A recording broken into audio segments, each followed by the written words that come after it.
Hello, this is Tom Lavario. I am your music appreciation or your music teacher for grades 6, 7, 8, and high school.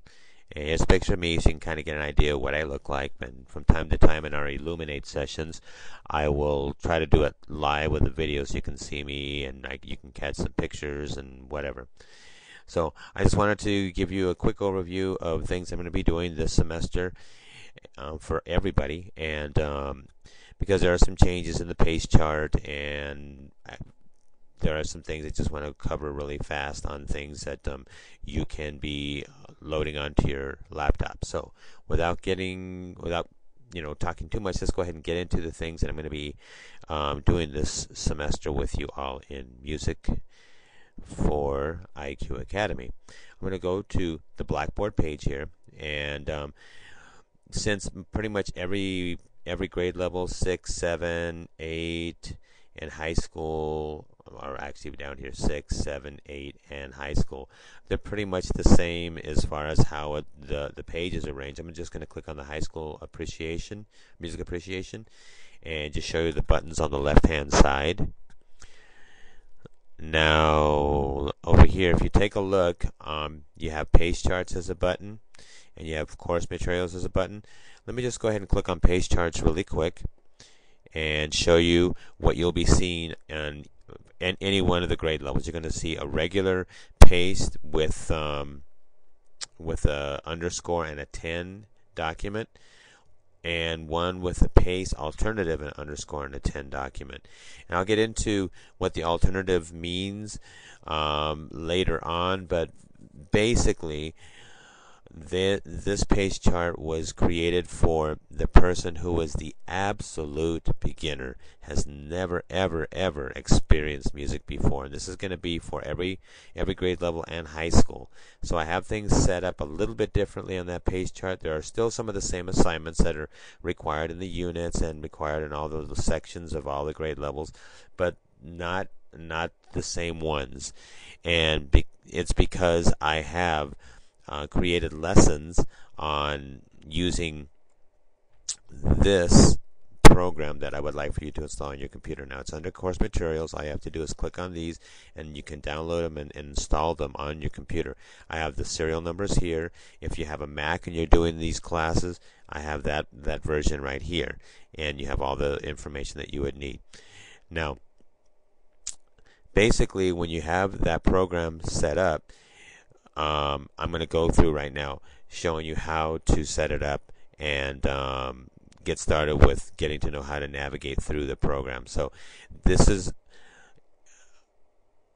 set up, like I said, for those absolute beginners, but also if you're not one of the absolute beginners and you're going to be doing the pace chart, the regular pace chart, and following the process the way IQ Academy has originally set up, you can still use this program on your computer to help you to understand many of the things that you need to do. It's a really neat program.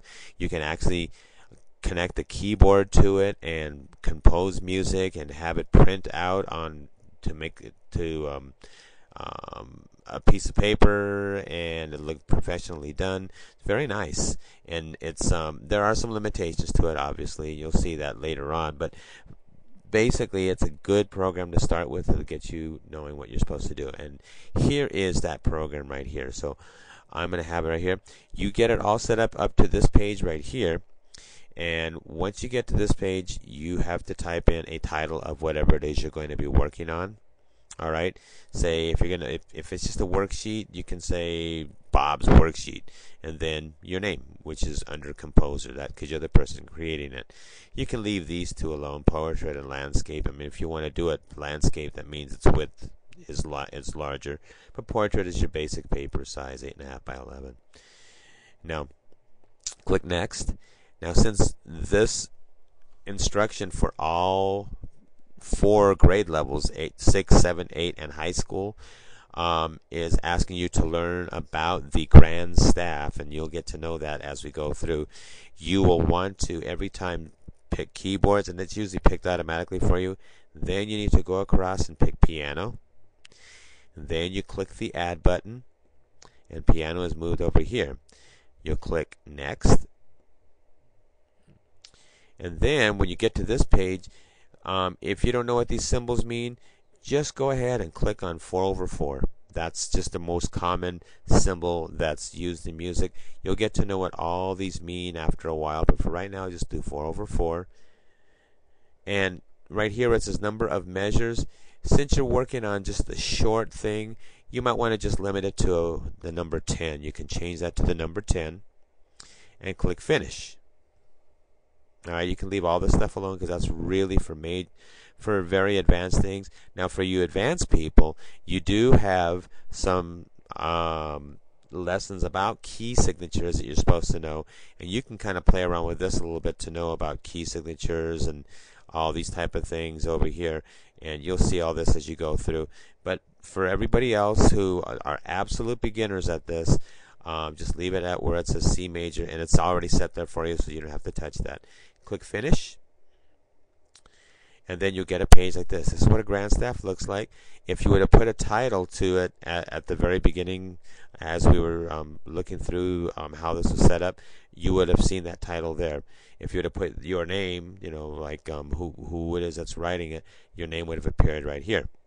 And then the next thing is just a matter of clicking where you want the notes on this. Now, as you get to understand what this is used for, you'll understand what it is to put on here. Now, the fun thing is this: when you click on a note and you bring it down,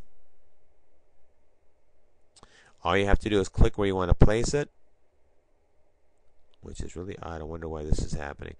Okay, let me stop that for a second here.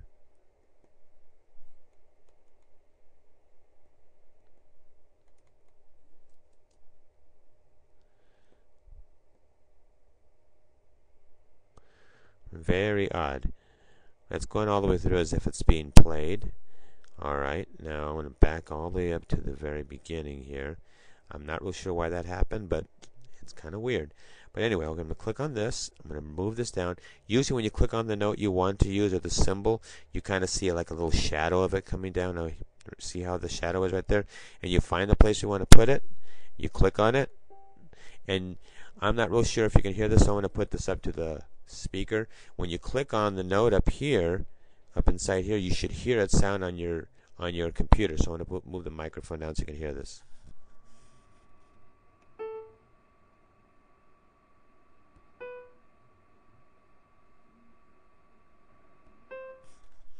And it's kind of a neat thing. You can hear it. Plus, when you do this playing function, when you get it back all the way to the very beginning, and you play this, you can hear this be played for you, which you can see. So it's kind of a neat little feature to this program. So anyway, this is something that we'll be working with as absolute beginners, and you advanced people, this is something you can work with as well. Assignments that you do on this, you can email to me, or I'm trying to work on the Grade Center, so you can submit it through that as well. But I'm still kind of working on that. So right now we're just going to keep this as is. Alright, so I'm going to go ahead and close this out, and I'm not going to save it because it was just an example. And we're back to this page. Whoops. This is what we had as the course materials, and this is where you have the option of downloading this and installing it to your computer. So I just want to make sure that this is all set for you all, and you understand what this is for. And we'll be setting up our Illuminate sessions next week, and we can talk a little more about how this works for all of you, and who is going to be in the alternative page chart and who's going to be in the regular page chart. And that should be pretty quick. I will be calling hopefully each and every one of you to talk to you just very, very briefly about what your experiences are, and let you know what type of things you'll be experiencing as you go through your page chart, and what assignments are due. Alright, so without taking up any more time and keeping at my 10-minute limit for YouTube, I'm going to end right now. So it's good talking to you all, and be looking for another video coming up real soon.